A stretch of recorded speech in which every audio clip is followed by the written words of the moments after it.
प्रबंध जो है उतना ही पुराना है जितना कि सभ्यता। प्रबंध उतना ही पुराना है जितना कि सभ्यता। वैसे हम लोग मानते हैं कि जो आधुनिक संगठन है उसका उद्गम अभी अभी हुआ है, मतलब नया है। लेकिन हम जब पीछे जाते हैं, यदि आदिकाल तक भी जाते हैं, तो ये पाते हैं कि जो मानव है वो संगठित होकर कार्य करता था। और संगठन जो है उसका विशिष्ट लक्षण यह है कि एक सभ्य समाज को असभ्य समाज से अलग करता है। आदिकाल में मानव संगठित होकर शिकार करता था, शिकार को घेरते थे और फिर उसका शिकार करते थे, और जो शिकार मिलता था उसका आपस में बंटवारा कर लेते थे, है ना। प्रबंध एक कला है और जो सफल मैनेजर है वो अपनी प्रबंध की कला को रोजमर्रा की जिंदगी में उपयोग करता है। और यह जो मास्टरी है ना, उसमें मास्टरी कहाँ से आती है?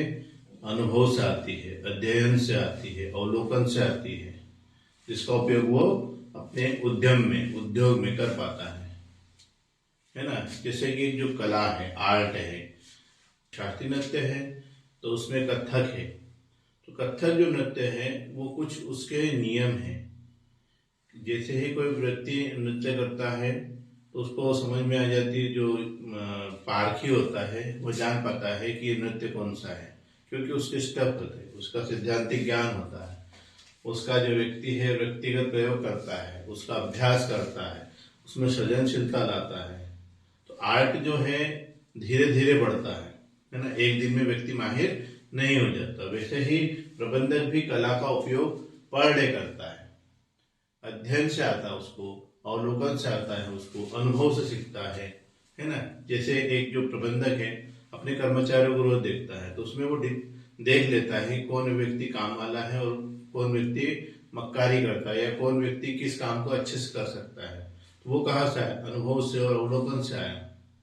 जितने प्रबंध के सिद्धांत है उनको प्रबंधक लागू करता है, अपने उद्यम में लागू करता है। वित्त है, विपणन है ना, और मानव संसाधन है। मतलब जब कोई भी संगठन चलाना है तो उसके लिए वित्त जरूरी है, और विपणन का अर्थ होता है क्रय और विक्रय, है ना। इनको दोनों करना होता है। प्रबंधक जो है उसको सैद्धांतिक ज्ञान होना चाहिए, उसको व्यक्तिगत प्रयोग करना चाहिए, उसको अभ्यास और सृजनशीलता लाना चाहिए। यहाँ हम एक किराना की दुकान को समझते हैं कि एक किराना पुरानी है और एक नई है। तो जो नया व्यक्ति है वह क्या करेगा कि पुराने व्यक्ति से अलग दुकान खोलने की कोशिश करेगा, क्योंकि इसके तो ग्राहक बंधे हुए हैं, लेकिन उसको नए ग्राहक तैयार करने हैं। तो वो क्या करेगा? जैसे किराना व्यापारी है, वो जो भी सामान व्यक्ति लेने जाता है या ग्राहक लेने जाता है उसको उसकी दुकान तक जाना होता है।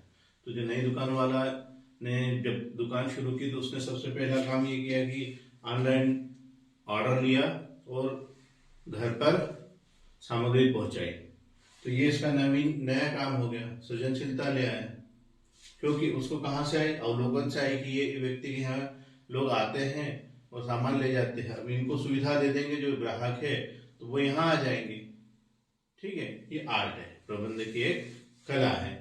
विज्ञान ज्ञान का क्रमबद्ध समूह है, वैसे ही प्रबंध भी ज्ञान का क्रमबद्ध समूह है।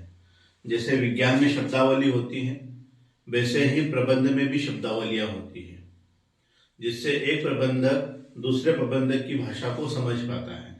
यदि आपस में वो बात करेंगे तो वो समझ पाएंगे। हम यहाँ पर क्रिकेट का उदाहरण लेते हैं कि क्रिकेट में जो शब्दावली है, जो इंडिया में है वो ऑस्ट्रेलिया में है, जो ऑस्ट्रेलिया में है वही वेस्ट इंडीज में है। मतलब जो शब्दावली है वो सार्वभौमिक है, सर्वव्यापी है। यदि स्लिप की बात करेंगे तो ऑस्ट्रेलिया वाले भी उसी को स्लिप बोलेंगे जो इंडिया वाले बोलते हैं। तो ये क्या हो गया? एक शब्दावली विकसित हो गई प्रबंधक की, है ना। तो आपस में प्रबंधक बात करेंगे तो समझ पाएंगे एक दूसरे को। फिर परीक्षण पर आधारित है प्रबंध। जैसे विज्ञान में परीक्षण होते हैं वैसे ही प्रबंध में भी परीक्षण होते हैं। कि हम वैज्ञानिक प्रबंध की बात करते हैं जिसको टेलर ने दिया था, जब उसने उद्योग में देखा कि क्या क्या होता है, कर्मचारी क्यों काम नहीं करता, उत्पादन कैसे बढ़ाना है, तो उसने अवलोकन किया और फिर परीक्षण करके देखा, सजा दी, इनाम दिया। तो जब देखा कि सजा देने पर भी व्यक्ति में काम में कुछ वो नहीं हो रहा है, परिवर्तन नहीं आ रहा, फिर इनाम देकर देखा, तो इनाम देकर भी देखे तो फिर क्या हुआ, तो लोगों ने काम उत्पादन बढ़ाया, है ना। ये चीजें कहाँ से आई, परीक्षण से, करके देखना पड़ा, व्यक्तिगत प्रयोग, है ना, परीक्षण करके देखा। फिर वैज्ञानिक प्रबंध में जो कमियां थी उसको आगे जाके जो नए जो विचारक थे या सिद्धांत वाले थे, जो वैज्ञानिक प्रबंध की त्रुटियां थी उसको आगे सुधार करते चले गए। क्यों, परीक्षण करके देखा, है ना। जैसा कि हमने देखा था कि कोरोना आया, कोरोना कोई वैक्सीन नहीं था, है ना, तो उसको वैक्सीन बनाने के लिए वैज्ञानिक लग गए और फिर उसका परीक्षण किया। परीक्षण करने के बाद लगा कि ये जो वैक्सीन है ये असरकारी है, तो फिर उसको मार्केट में लेकर आए।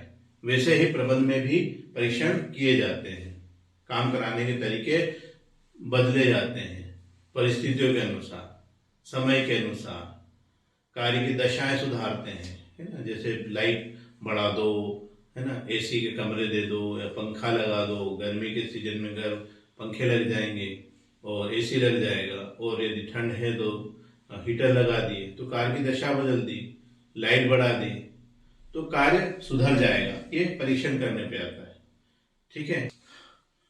विज्ञान को व्यापक विविधता है, इसके सिद्धांतों को व्यापक विविधता है ना, और ये सार्वभौमिक भी होते हैं। लेकिन जो प्रबंध के जो सिद्धांत होते हैं उनमें परिस्थितियों के अनुसार बदलाव करना पड़ता है, उनमें संशोधन लाना पड़ता है। लेकिन प्रबंध में भी कुछ जो टेक्निक है वो मानक है ना। उसमें जैसे हम कहेंगे कि कोई भी उद्यम होगा तो उसके लिए 5 एम होना जरूरी है, मानव हो, माल हो, ठीक है, मशीन हो, फिर मेथड हो, ठीक है, और मुद्रा हो। ये 5 चीजें होना जरूरी है ना।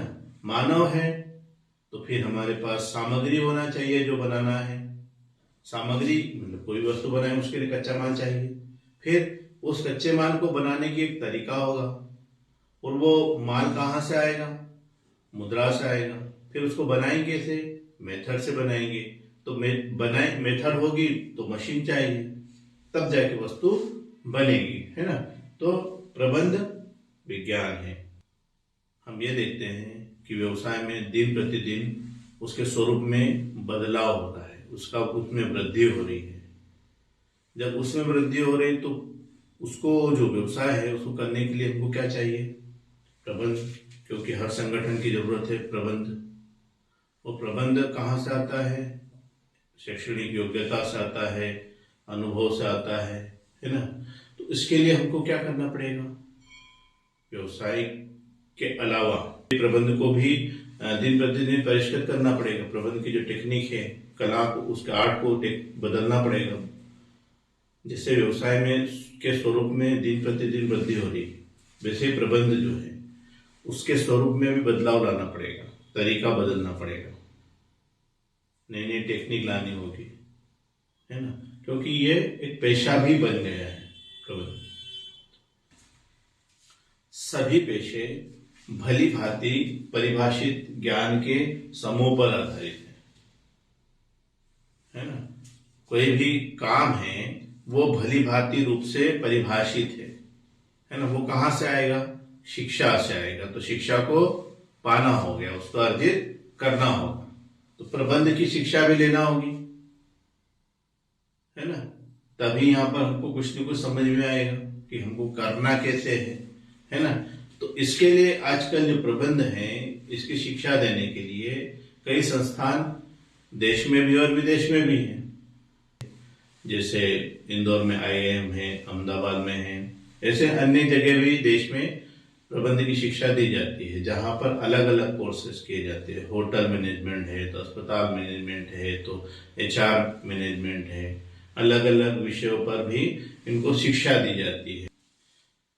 कोई भी पेशा है, उस पेशे में प्रवेश करने के लिए कुछ न कुछ योग्यता जरूरी होती है, जैसे डॉक्टरी का पेशा है तो उसके लिए हमको डिग्री चाहिए, वकालत करना है तो उसके लिए भी हमको वकालत की डिग्री चाहिए, इंजीनियर बनना है तो इंजीनियर के लिए भी एक डिग्री होना चाहिए। यदि हम चार्टर्ड अकाउंटेंट बनना चाहते हैं तो हमको उसकी भी डिग्री चाहिए। इस पेशे में प्रवेश कर पाते हैं जिनके पास शैक्षणिक योग्यता होती है या उस कार्य का अनुभव होता है। ठीक है, उसको प्रशिक्षित किया जाता है, बनाया जाता है कि ऐसा प्रबंध करना है। ठीक है, फिर जितने भी पेशे हैं उनके उसकी कुछ नैतिक आचार संहिता होती है ना, कि वो अपने कार्य को अच्छे से करेगा, नैतिकता से करेगा, उसमें कोई भी किसी भी तरीके की बेईमानी नहीं करेगा अपने काम के प्रति। तो इसके लिए जैसे डॉक्टर है, डॉक्टर को भी उसके कार्य के लिए शपथ दिलाई जाती है, उसके कार्य की नैतिकता के प्रति शपथ दिलाई जाती है। वकील भी शपथ लेता है ना। पेशे का जो मूल उद्देश्य है निष्ठा और प्रतिबद्धता, और अपने ग्राहक है उनके हितों को साधना होता है। कोई व्यक्ति मेरे पास आया है तो मेरा कर्तव्य है कि मैं उसको संतुष्ट करके भेज दूं। यदि एक वकील है तो उसका उद्देश्य है, उसकी निष्ठा है, उसकी प्रतिबद्धता उस मुवक्किल से है ना, तो उसका कर्तव्य यह भी बनता है कि वह व्यक्ति को न्याय दिलाए, है ना। ठीक है, तो यहाँ पर यदि कुशल प्रबंधकों की टीम होगी तो वो किसी भी संगठन में ऐसी वस्तुएं बनाएंगे जो गुणवत्तापूर्ण होगी तो समाज का भला होगा और समाज की सेवा उसमें अप्रत्यक्ष रूप से हो जाएगी, है ना। नई नई चीजें मिलेंगी। जैसे एक अस्पताल है जहाँ पे बहुत से अच्छे डॉक्टर्स हैं, तो सभी डॉक्टर मिलके किसी भी मरीज को किसी भी टाइप की बीमारी हो, एक मरीज में कई प्रकार की बीमारी है तो उसको सुधार देते हैं। तो वो जो उनकी सेवा है गुणवत्तापूर्ण है, उससे क्या होगा, व्यक्ति ठीक हो जाएगा। यदि मानव संसाधन हमारा बचेगा तो समाज की सेवा स्वतः हो जाएगी, है ना। तो प्रबंध कला भी है, विज्ञान भी है, पेशा भी है ना, ऐसा कहा जा सकता है।